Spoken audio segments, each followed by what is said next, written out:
Les voy a compartir mi pantalla, hablar sobre la dosimetría personal. Para ello vamos a hacer un repaso rápido sobre lo que nos lleva a la dosimetría y cuál es la situación, la actualidad en nuestro país.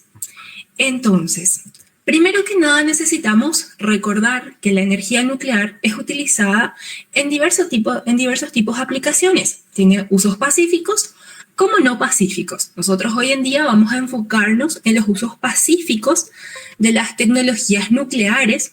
Como podemos ver en la pantalla, son diversos. No todas estas aplicaciones tenemos hoy en día en nuestro país, pero sí una de ellas, como el que ya estuvo presentando el profesor Freddy Gómez, en el área de la odontología y otras que vamos a ver a continuación. Entonces, para poder entrar a hablar sobre la radiación ionizante, ver de qué se trata la dosimetría, cuál es la función de la misma, por qué existe y cómo se utiliza, si bien el profe le estuvo dando muchas explicaciones, le estuvo mencionando el tema, vamos a entrar primero hablando sobre qué es el espectro electromagnético. El espectro electromagnético no es más que la distribución de energías de las radiaciones electromagnéticas. Se puede expresar en términos de energía, aunque más comúnmente se hace en términos de longitud de onda. Así tenemos una parte del espectro que pertenece a la radiación no ionizante, por ejemplo, algo que utilizamos prácticamente todos los días de nuestras vidas, el microondas, los teléfonos, la transmisión de energía eléctrica, etc. Todo esto pertenece a la parte de radiación no ionizante. Pero hay otra sección que pertenece a la radiación ionizante. ¿Y de qué trata esta radiación ionizante? Están formadas por partículas o por ondas electromagnéticas y se caracterizan por tener una longitud de onda muy pequeña en comparación con las no ionizantes. Entonces, ¿qué son las radiaciones? ¿De qué exactamente hablamos cuando nos referimos a las radiaciones? Por un lado, si hablamos de radiaciones no ionizantes, como algunos de los ejemplos que ya mencionaba y que tenemos aquí en la pantalla, este tipo de radiación no presenta un riesgo para la salud de la población, no es riesgoso. Una de las grandes preguntas que suele haber entre la población es, ¿el microondas es peligroso? ¿El microondas me puede producir un cáncer? No, esto no presenta un riesgo para la salud de la mayoría de la población, así como las ondas de radio y otro tipo de radiaciones no ionizantes. En cambio, la radiación ionizante, ¿qué es lo que hace? Ioniza la materia por la cual va atravesando. Entonces, ante dosis elevada, ya estuvimos viendo en la presentación también del profe Freddy, cuando hacemos referencias a dosis, si estos valores de dosis son elevados o muy elevados, como son los casos de accidentes nucleares, por ejemplo, Chernobyl, donde los valores de dosis fueron muy altos, puede ocasionar daños celulares, puede ocasionar daño en nuestro organismo, inclusive puede llegar a ser letal.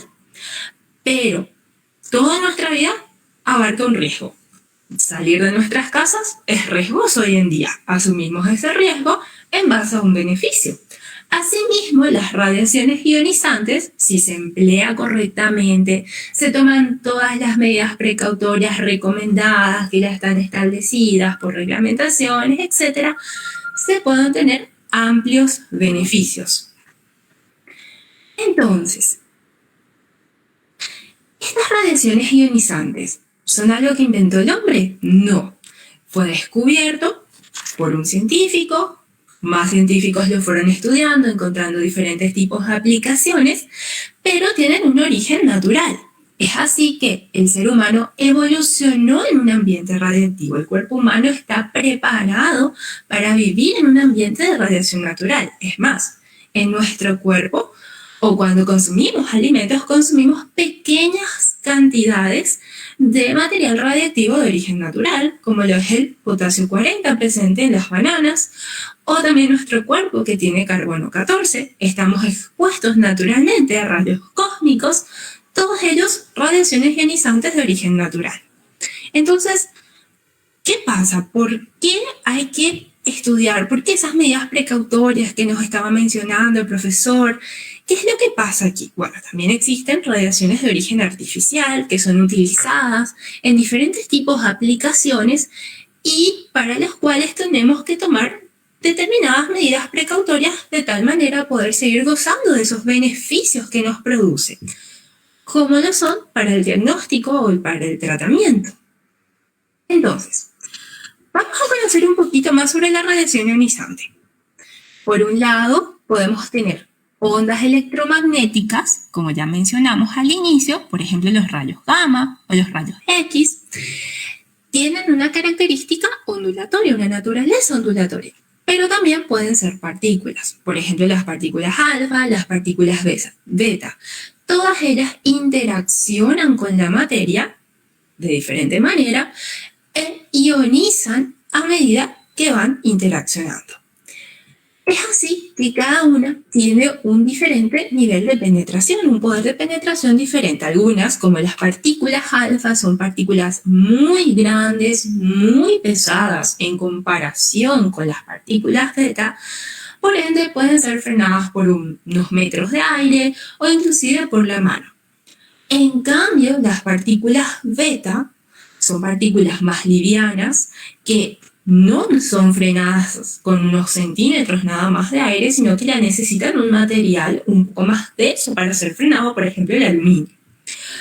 Por otra parte, los rayos X, los rayos gamma, ondas electromagnéticas, pueden atravesar estos materiales sin ninguna dificultad y son frenadas por el plomo. Entonces, de acuerdo a la característica del material radiactivo con el que trabajamos, se va a tener diferentes tipos de medidas precautorias.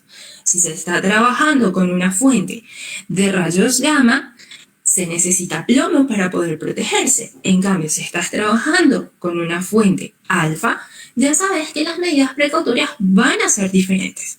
Cabe destacar que también tienen muchas otras características asociadas, pero hoy en día solo nos vamos a centrar en algunos aspectos para llegar al objetivo de esta presentación, que es la dosimetría. Es así que, ¿dónde se utilizan las radiaciones ionizantes en el mundo? Las aplicaciones de las radiaciones ionizantes hoy en día son realmente muy amplias.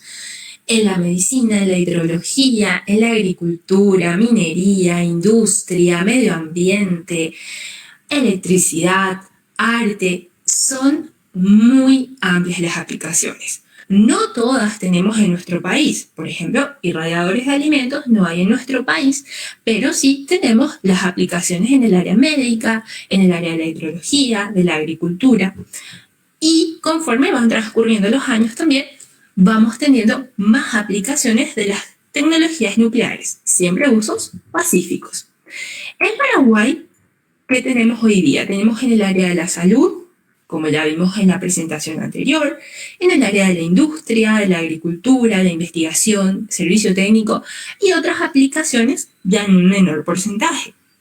Entonces, se está usando radiación ionizante en nuestro país. Se está usando de manera pacífica.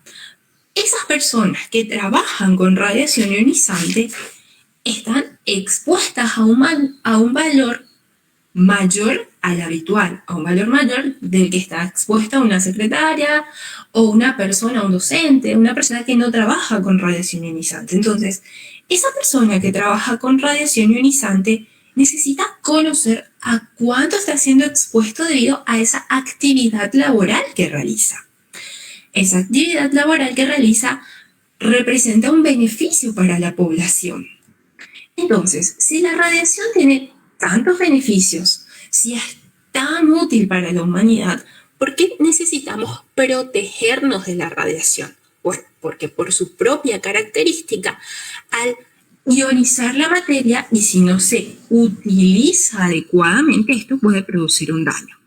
Entonces, ¿qué es lo que se busca? Se busca que el daño sea el menor posible y el beneficio sea el mayor posible, que la balanza siempre se incline del lado del beneficio. El beneficio para el paciente, el beneficio para la población, para la humanidad en su conjunto. Pero se asume el riesgo de la utilización de la radiación ionizante.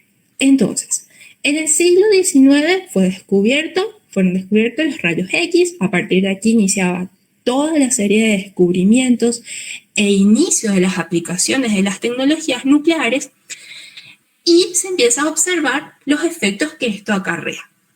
En base a esos efectos que se empieza a observar, pero se da además los beneficios, se origina la protección radiológica, buscando siempre seguir gozando de los beneficios y disminuir en lo posible los daños que esto pueda ocasionar. Por tanto, si una actividad que realizamos está involucrando un cierto daño, se busca que este sea el mínimo posible. Es así que se crean diversas instituciones en el siglo XX encargadas de brindar recomendaciones, realizar investigaciones en función de la protección radiológica. Así tenemos que en el año 1928 se crea la Comisión Internacional de Protección Radiológica, así también en el mismo año se crea el Comité Internacional de Unidades y Medidas de la Radiación, ya en el año 1955 se crea el Comité Científico de las Naciones Unidas para el Estudio de los Efectos de las Radiaciones Atómicas, y en el año 1957 se crea el Organismo Internacional de Energía Atómica como respuesta a los profundos temores que había de la utilización no pacífica de las radiaciones ionizantes. Por ello el logo de átomos para o por la paz. Entonces, estas instituciones, ¿qué hacen? Realizan investigaciones, analizan lo que ya se conoce y brindan recomendaciones. Cada país es libre y soberano de tomar esas recomendaciones y aplicarlo en su legislación nacional. Hoy día, en nuestro país, existe un órgano regulador independiente que ha tomado recomendaciones internacionales y las ha establecido y fijado en nuestro país, en aras de la protección radiológica. Entonces, ¿qué es lo que busca la protección radiológica? La protección radiológica tiene la finalidad ¿de qué? De buscar la protección de las personas y del medio ambiente contra los efectos nocivos que pueden resultar de la exposición a radiaciones ionizantes. ¿De qué manera? Mediante tres principios básicos. La justificación de cualquier práctica que involucre radiación ionizante, como nos mencionaban en la presentación anterior, todo uso de radiación ionizante, como lo sea una ortopantografía o un tratamiento con radioterapia o cualquier otro uso, debe estar debidamente justificado, no es porque yo quiero, es porque se necesita y va a tener un beneficio, debe estar optimizado y existen límites de dosis. Los límites de dosis existen para las personas que trabajan con radiación ionizante, que es nuestro interés en esta presentación, y para el público. Y público somos todos porque no tenemos por qué estar expuestos a un valor mayor del fondo natural para el cual nuestro cuerpo está preparado. Es así que, ¿cómo las personas que trabajan con radiación ionizante van a poder saber a cuánto está siendo expuesto debido a esa actividad laboral que realiza? ¿Cómo puede cuantificar? La radiación ionizante nosotros no podemos oler como cuando se quema basura, no podemos escuchar como la música, no podemos sentir en el tacto. Nuestros 5 sentidos no nos son de utilidad cuando hablamos de radiación ionizante. Entonces necesitamos algo que nos permita ver que está presente y cuantificar para poder tomar las medidas necesarias, las decisiones que vayan en función de la protección radiológica. Y para ello existen los detectores. Los detectores son nuestros ojos cuando hablamos de radiación ionizante. ¿Qué es exactamente un detector? ¿Cómo podemos definir a un detector? Un dispositivo que transforma la energía del campo de radiación, ya sea alfa, beta o gamma, cualquier tipo de radiación ionizante, en una señal. Puede ser eléctrica, fotoquímica, entre otros, y que resulte más fácilmente procesable. Entonces, a partir de esta señal se puede cuantificar la cantidad de dosis que hay en una determinada región, o la tasa de dosis, o la exposición, el Kerman aire, saber cuánto hay en ese lugar debido a una fuente, debido a un equipo, etc. Dentro de estos detectores de radiación ionizante tenemos a los dosímetros. ¿Y qué son los dosímetros? La dosimetría lo que hace es el cálculo de la energía absorbida en tejidos y materia como resultado de la exposición a radiación ionizante. Entonces permite esa cuantificación de la cantidad de energía ya atendiendo al tejido y a la materia con la cual interactúa. La dosimetría puede ser biológica, puede ser computacional y puede ser personal. Dentro de la dosimetría personal, que es la que se aplica a las personas que trabajan con radiación ionizante, existen diferentes tipos de dosímetros. ¿Cuáles son estos tipos de dosímetros que podemos encontrar? Algunos de los más conocidos son el fotográfico, termoluminiscente, OSL, ópticamente estimulado, y cabe destacar que hay otros. Esos dosímetros personales pueden ser activos o pasivos. Los dosímetros activos son aquellos que en el momento te permite saber, como mirar la hora en tu teléfono, te permite saber en ese instante cuánto es la dosis o la tasa de dosis en el lugar, y los pasivos que ya te permiten conocer después de una lectura cuánto es el valor al que estuviste expuesto anteriormente. ¿Qué tipo de dosimetría tenemos en el país? ¿De qué manera las personas que trabajan con radiación ionizante en nuestro país pueden ser controladas o monitoreadas? Por medio de los dosímetros termoluminiscentes. Esa es la tecnología presente en Paraguay. Entonces, esta dosimetría cabe destacar que no solamente se aplica para las personas que trabajan con radiación ionizante, también tiene otras aplicaciones. Por ejemplo, se aplica ya de manera clínica para el control de calidad, como veíamos con el profesor y otras. Pero ahora nosotros nos vamos a centrar en estas personas que trabajan con radiación ionizante. ¿Quiénes son las personas que trabajan con radiación ionizante? Un radiólogo que realiza una radiografía, un médico encargado, un físico médico, un médico encargado en el área de radioterapia, braquiterapia, un ingeniero encargado en el área de mantenimiento de este tipo de equipos, investigadores que utilizan radiación ionizante para sus investigaciones, etc. Cualquier persona que trabaje con radiación ionizante es lo que se conoce como trabajador ocupacionalmente expuesto. Y que de acuerdo a la categoría a la que pertenezca la actividad laboral que realiza, dicha clasificación lo realiza el órgano regulador, está o no obligado por ley a tener dosimetría personal. ¿Qué quiere decir personal? Que va a ser para esa persona y va a ser individual. Entonces, estos dosímetros con los que contamos en el país, que son termoluminiscentes, ¿qué son? ¿Cómo funcionan? ¿De qué se trata? Bueno, el nombre en sí ya nos cuenta bastante. Estos dosímetros miden la exposición a la radiación ionizante, midiendo la intensidad de la luz visible emitida por un cristal sensible en el detector cuando el cristal se calienta. Entonces, estos cristales son llevados a una alta temperatura y es a partir de ese proceso emiten luz, y esto luego permite ya cuantificarlo a un valor determinado de dosis asociado al trabajador que utilizó dicho dosímetro. Tienen ventajas y tienen desventajas. ¿Cuáles son las ventajas de este tipo de detectores? La ventaja es que permite un mayor rango de dosis. Las dosis se pueden obtener fácilmente, los cálculos no son cálculos muy complicados, se necesita tener ciertas características, ciertos valores determinados en el laboratorio, pero no implica un trabajo imposible de realizarlo o muy dificultoso. Y son reutilizables. Una vez que el dosímetro tipo TLD, termoluminiscente, es leído, se puede reutilizar sin inconveniente. ¿Qué desventaja tiene? Una vez que se lee, toda la información que contenía este tipo de detector es eliminada y no se puede volver a leer. Que es una de las grandes ventajas con el OSL, que ya es una tecnología superior a los termoluminiscentes que permiten nuevamente volver a leer y obtener un determinado valor, verificar esa lectura que se realizó.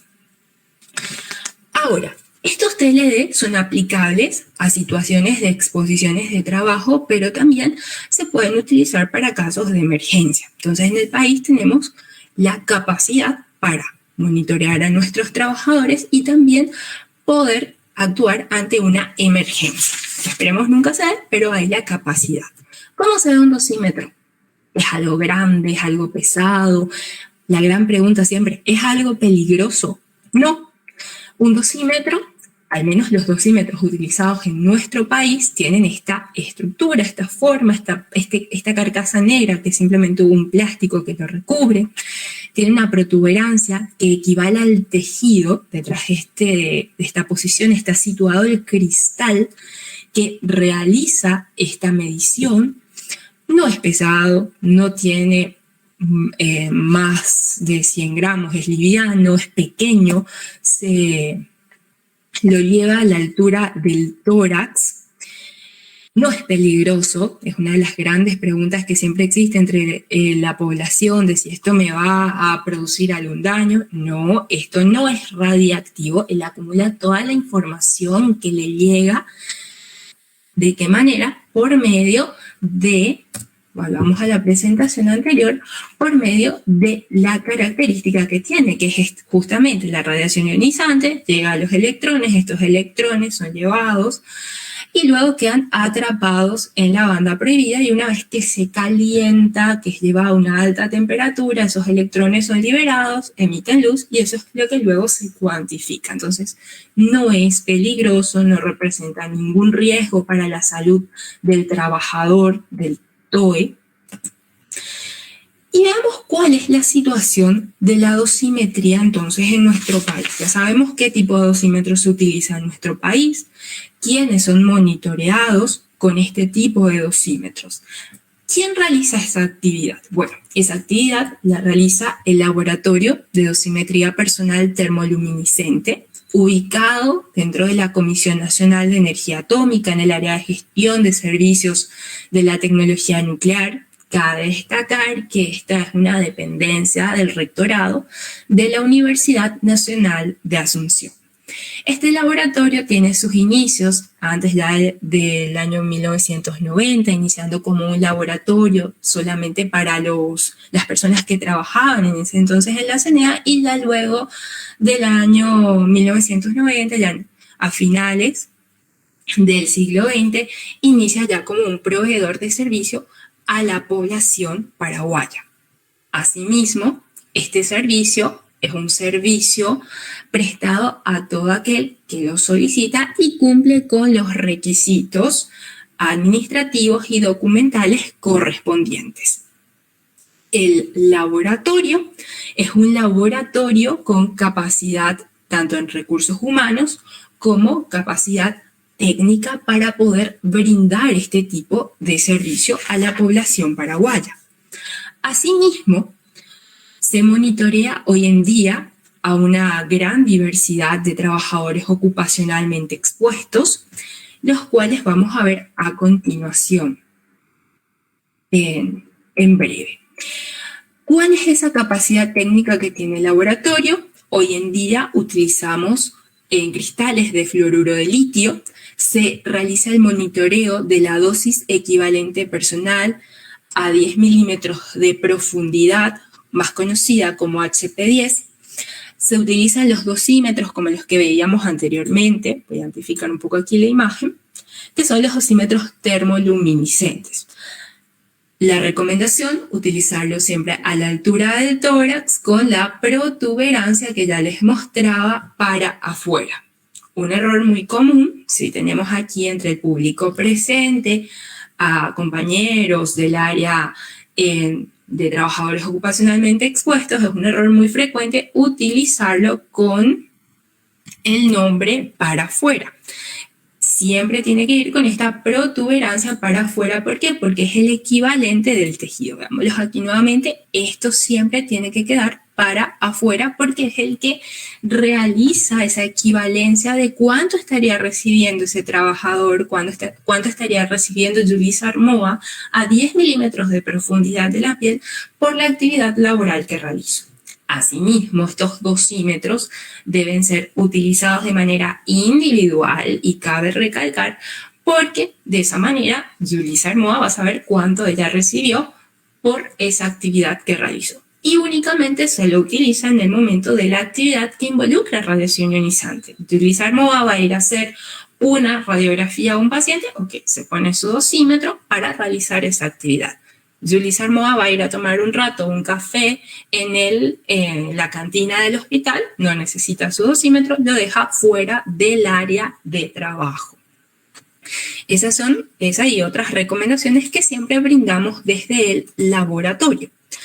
Asimismo, entre las capacidades técnicas que tenemos se encuentran los lectores de dosímetros, los irradiadores de cesio 137 y estroncio 90 utilizados para la preparación de los lotes de dosímetros que van a ser proporcionados a todo aquel que así lo solicite, el control de los detectores, la determinación de los factores de calibración, las verificaciones en caso de que fuese necesario. Ya como nos mencionaba el profesor Freddy, existe una legislación en nuestro país y existe un límite de dosis para las personas que trabajan con radiación ionizante. Ese límite de dosis es de 20 milisievert al año, establecido en las reglamentaciones nacionales, y por tanto el límite de investigación en un mes es de 6 milisievert. Por tanto, si un trabajador en un mes reporta un valor igual o mayor a 6 milisievert, el laboratorio realiza la verificación de esta dosis. Verifica que el dosímetro funcione correctamente, de que el detector esté funcionando correctamente y reporta al órgano regulador sobre esta situación. ¿Qué está pasando? ¿Por qué María González tuvo esa dosis? Y ya luego la institución debe de dar una respuesta al órgano regulador.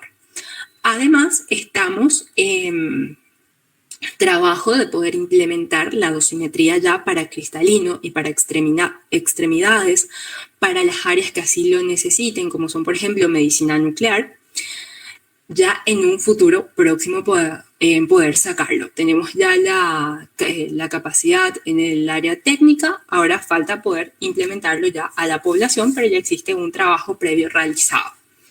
Y como podemos ver en la imagen, esta es la forma correcta de que tienen que utilizarse los dosímetros.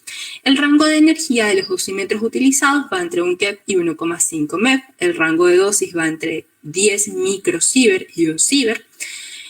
Y ya aquí lo que les mencionaba de los portadosímetros. Los valores se reportan por encima de 0,1 milisievert, que es el valor de detección de laboratorio. Entonces, hoy en día, el país brinda este servicio a una diversidad, como les decía, de tipos de prácticas, entre las cuales se encuentra en mayor cantidad el área de medicina, específicamente de radiodiagnóstico. Son los que tenemos en mayor cantidad en el país. Asimismo, cabe destacar que no se monitorea al 100% de la población que utiliza o que trabaja con radiación ionizante, puesto que, como ya les mencioné anteriormente, este es un servicio que presta un laboratorio y por tanto nosotros prestamos el servicio a quien así lo solicite. También, por ejemplo, monitoreamos al área odontológica, que fue el área que estuvimos viendo anteriormente, áreas de laboratorio, áreas de aduana, industria, inspectores, servicio técnico, en diferentes porcentajes, pero siempre sobresaliendo en mayor porcentaje el área de radiodiagnóstico. Bueno, esto era un poquito de lo que yo quería hablarles hoy en día, que conozcamos sobre la dosimetría personal en Paraguay. Y ahora sí me muevo para ver si hay alguna preguntita, si alguien quiere abrir su micrófono, adelante.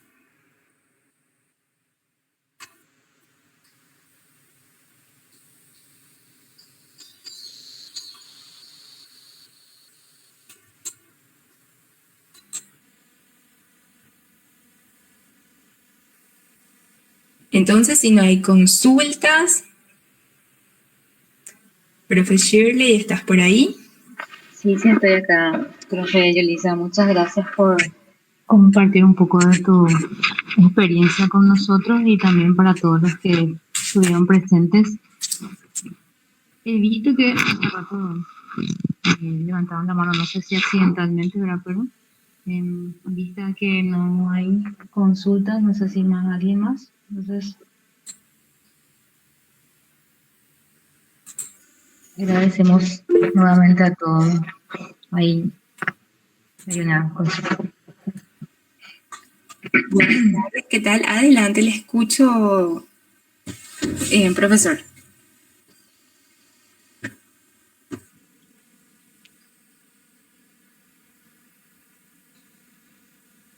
¿Qué tal, profe Marta? Le escucho. Hola, Leo.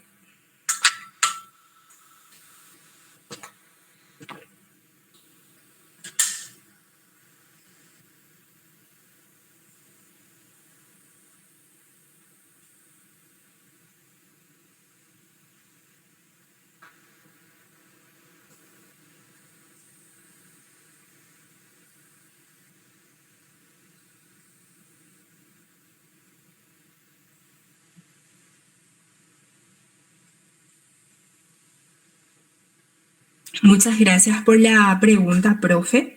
Actualmente los datos son cargados de manera manual, pero verificados por varias personas para garantizar que esos datos no sean manipulados y asimismo que no haya errores. Los datos base, que son los datos reportados por el lector, en sí se exportan de manera automática, pero ya lo que aparece después en el informe se realiza mediante una carga manual, pero siempre mediante una verificación. Actualmente verificado ya por 3 personas. Sí, adelante, profe Enrique, le leo. O le escucho como prefieran. Si alguien prefiere abrir su micrófono, no hay ningún inconveniente. Están todos tímidos, parece, quieren escribir, ¿no? No les culpo, que yo sé igual.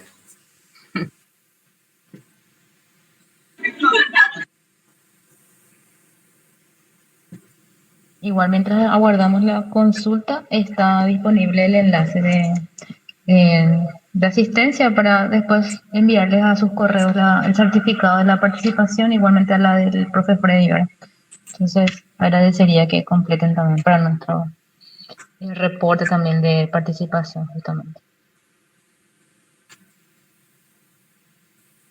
Muchas gracias por la pregunta, profe Enrique. Bueno, en caso de que tengamos dosis altas, que se ha superado el límite de investigación, nosotros procedemos a verificar la reproducibilidad y la linealidad de los dosímetros. Irradiamos a valores conocidos por el laboratorio y verificamos que la respuesta del detector sea acorde a lo que nosotros le dimos. Le dimos 2 miligray, tiene que reportar el mismo valor siempre con un determinado rango de incertidumbre esperado.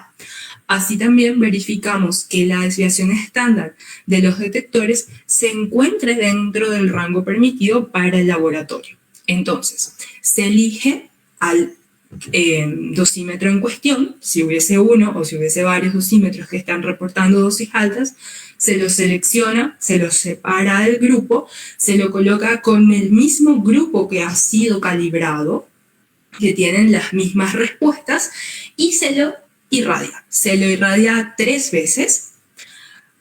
Primeramente, verificando la reproducibilidad 2 veces con un mismo valor, y se ve que el dosímetro reporte siempre el mismo valor. Entonces, si yo le estoy dando 2 miligray, me tiene que dar, en cada vez que yo le irradie con 2 miligray, me tiene que seguir dando 2 miligray.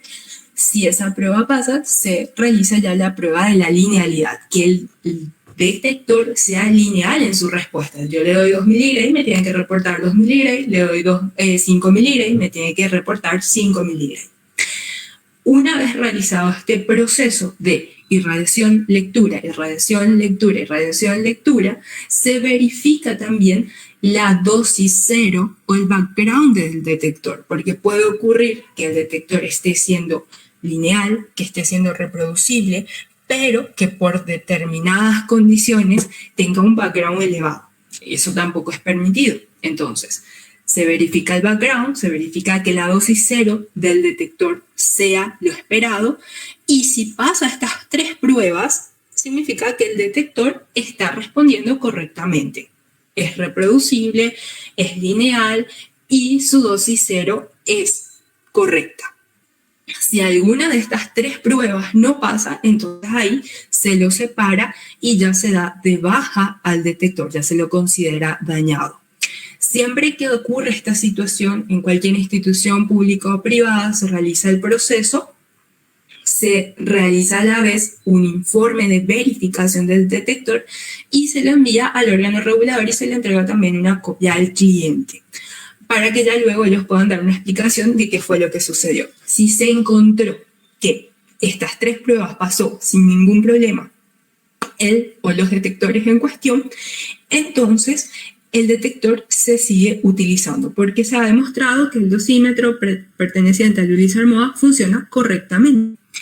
Ahora, si se encuentra que es lineal, que es reproducible, pero que su background es elevado, que su background no está dentro de ese valor esperado, que no es 0 o 0,01, entonces se lo separa del grupo y se le repone la tarjeta automáticamente. Se le da otra tarjeta a la institución y se le informa de esa situación, porque entonces esa dosis no se puede garantizar que haya sido del trabajador. Pero si pasó la prueba sin ningún inconveniente, la dosis que reportó, por dar un valor, 15 milisievert en un mes, es del detector que estaba utilizando Yulisa Armoa. Ahora, ya queda en el campo de la institución decir, no, pasa que Yulisa se olvidó dentro de la sala el dosímetro y en realidad esa no es la dosis de Yulisa, sino que simplemente lo que recibió el dosímetro porque se le olvidó. Ok, perfecto, da una respuesta ya ahí al órgano regulador y a la institución para poder asumir. Pero, en caso contrario, nosotros tomamos que ese valor ha sido del trabajador porque se ha demostrado que el detector funciona correctamente mediante esas tres pruebas. No sé si con eso te puede responder, profe.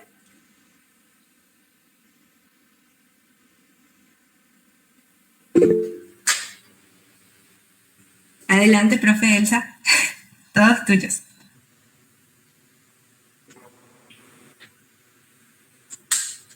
Muy buenas tardes, felicidades Yulisa, súper bien, clara tu presentación. Solo quería hacer una acotación con relación a las dosis que digamos están sospechosas o que están por encima de algún límite de investigación interna del laboratorio, porque a nivel regulatorio no tenemos niveles de investigación para la práctica, digamos, de uso normal.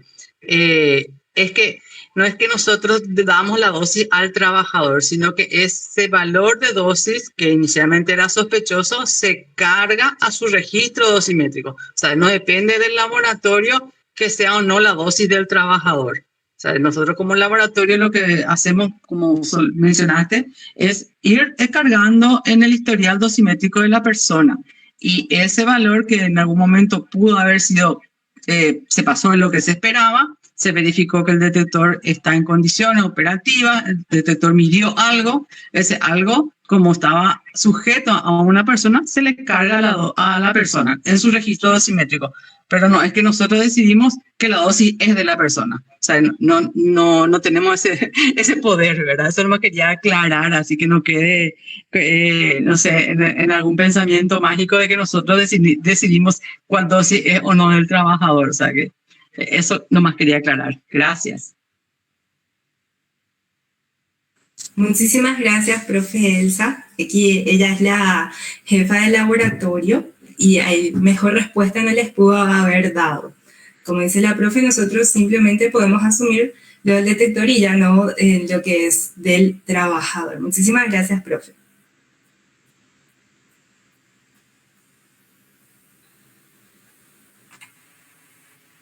Entonces, no sé si hay alguna otra consultita que alguien quiera realizar. Aquí tenemos a una experta de años que nos puede compartir aún más su experiencia.